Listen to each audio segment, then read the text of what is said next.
ایک دفعہ کا ذکر ہے، ایک آدمی روڈ پہ جا رہا تھا۔ راستے میں اس کی گاڑی خراب ہو گئی اور وہ من ہی من میں اپنی گاڑی کو برا بلا کہنے لگا۔ اس نے سوچا یہاں پہ رات کو جانے کے لیے مجھے کچھ مل جائے گا۔ وہ آگے گیا تو اس کو ایک گھر مل گیا۔ وہ اس گھر کے اندر جانے کا سوچا اور وہ اس گھر کے اندر چلا گیا۔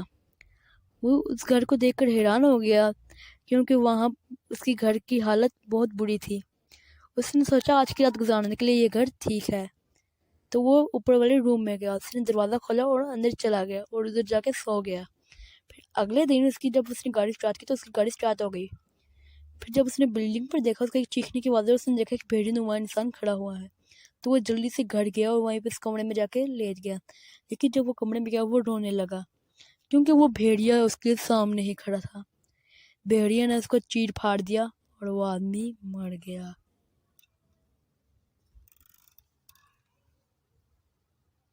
اور یہ تھا اس مووی کا اینڈ۔ آج بھولے کو شہر لکڑی فروخت کرنے میں دیر ہو گئی اور گاؤں کی طرف آتے ہوئے رات کا 1 بج گیا۔ جب بھولا راستے میں قبرستان کے پاس سے گزرنے لگا تو اسے ایک چیخ سنائی دی۔ بھولا ایک دم سے ڈر گیا۔ اب آپ کو بھولے کے بارے میں بتاتے ہیں۔ بھولے کے بچپن میں ہی اس کے باپ کا انتقال ہو گیا۔ اس کی ماں نے محنت مزدوری کر کے بھولے کی پرورش کی۔ بھولا شروع سے ہی سادہ طبیعت کی وجہ سے بھولے کے نام سے مشہور ہو گیا۔ کم دماغ کی وجہ سے صحیح طرح پڑھ نہ سکا اور لکڑیاں کاٹ کر اپنی ماں کا سہارا بن گیا۔ آج شہر لکڑیاں فروخت کرنے میں دیر ہو گئی اور قبرستان کے پاس بھولا استفطار میں گرفتار ہو گیا۔ اتنے میں بھولے نے دیکھا ایک نوجوان لڑکی دلہن کے کپڑوں میں اس کے سامنے کھڑی تھی۔ لڑکی بے حد معصوم تھی اور دلہن کے کپڑوں میں چاند کا ٹکڑا معلوم ہوتی تھی۔ بھولے نے سوال کیا، تم کون ہو؟ لڑکی بولی، میری مدد کرو اور مجھے اپنے ساتھ لے چلو۔ بولا جانا پہچان بن بلائے مہمان۔ لڑکی بولی، اگر تم میری مدد کرو گے تو میں تمہیں سونا دوں گی۔ بھولے نے کہا، میری ماں نے مجھے ہمیشہ دوسروں کی مدد کرنے کا درس دیا ہے اور وہ بھی بغیر کسی لالچ کے۔ بولا تمہاری مدد کرے گا۔ بولو کیا مدد چاہیے؟ لڑکی بولے کی باتوں سے متاثر ہوگی اور بولی، میرے ماں باپ فوت ہو گئے ہیں اور میرے چاچا مجھے مار کر جائیداد پر قبضہ کرنا چاہتے ہیں، تم میری مدد کرو اور مجھے گھر لے چلو۔ اس بات پر بھولا اسے اپنے گھر لے آیا۔ بھولے کی ماں نے جب ایک نئی نویلی اور خوبصورت دلہن دیکھی تو اپنا سر پیٹنے لگی اور بولی، بولے یہ تو نے کیا کیا؟ مجھ سے چھوڑی چھپے شادی کر لی؟ بولے نے کہا، ماں ایسا کچھ نہیں ہے، اور سارا قصہ اپنی ماں کو سنا دیا۔ اس کی ماں نے ہمدردانہ نظروں سے لڑکی کی طرف دیکھا اور اسے اپنے گھر میں رہنے کی اجازت دے دی۔ صبح سارے گاؤں میں اس لڑکی کی خوبصورتی کی دھوم مچ گئی۔ ماں نے سوچا لڑکی اچھی ہے اور بھولے سے اس کی شادی کر لی۔ جب رات کو 12 بجے تو اس لڑکی نے ایک چڑیل کا روپ اختیار کر لیا اور وہ بھولے کو کھانے کا ارادہ رکھتی تھی۔ اگر آپ کو یہ سٹوری اچھی لگی اور آپ اس سٹوری کا نیکسٹ پارٹ چاہتے ہیں تو میرے چینل کو سبسکرائب کریں اور بیل آئیکن پر پریس کریں تاکہ آپ کو اسی طرح کی اچھی سٹوریز ملتی رہیں۔ جیسا کہ پچھلے پارٹ میں نے آپ کو بتایا کہ وہ لڑکی چڑیل بن کر بھولے کو کھانے کا ارادہ رکھتی تھی، لیکن اسی لمحے بھولے کی آنکھ کھل گئی اور فوراً کلہاڑی ہاتھوں میں پکڑ کر کہنے لگا کہ میری دلہن کہاں ہے؟ جلدی بتاؤ ورنہ میں تمہیں جان سے مار دوں گا۔ چڑیل اس پر بہت ڈر گئی اور بولی کہ مجھے جانے دو، میں تمہاری دلہن واپس کر دوں گی۔ بھولے کو اس کی بات پر یقین نہ تھا۔ تھوڑی دیر بعد چڑیل دروازے کے پیچھے گئی اور اسی لمحے بھولے کی دلہن کمرے میں موجود تھی۔ بھولا اسے دیکھ کر بہت خوش ہو گیا اور بولا کہ تم کہاں چلی گئی تھی؟ میری تو جان ہی نکل گئی تھی۔ دلہن معصوم بنتے ہوئے بولی کہ مجھے نہیں پتا میرے ساتھ کیا ہوا۔ بولا اس کی گھبراہٹ اور زیادہ بڑھانا نہیں چاہتا تھا، اس لیے وہ بالکل چپ ہو گیا۔ بھولے کی اپنے بارے میں فکر مندی دیکھ کر چڑیل کو بھولا اچھا لگنے لگا اور پھر اس نے ارادہ کر لیا کہ وہ بھولے کو کبھی بھی نقصان نہیں پہنچائے گی۔ وہ تازہ خون اور گوشت کھانے کی عادی تھی اور کئی دن سے دال سبزی پر گزارا کر رہی تھی، اور پھر اگلے ہی دن اس کی نظر پڑوسیوں کے موٹے تازے گھوڑے پر پڑی اور اس کے منہ میں پانی بھر آیا۔ وہ اسے کھانے کا ارادہ رکھتی تھی۔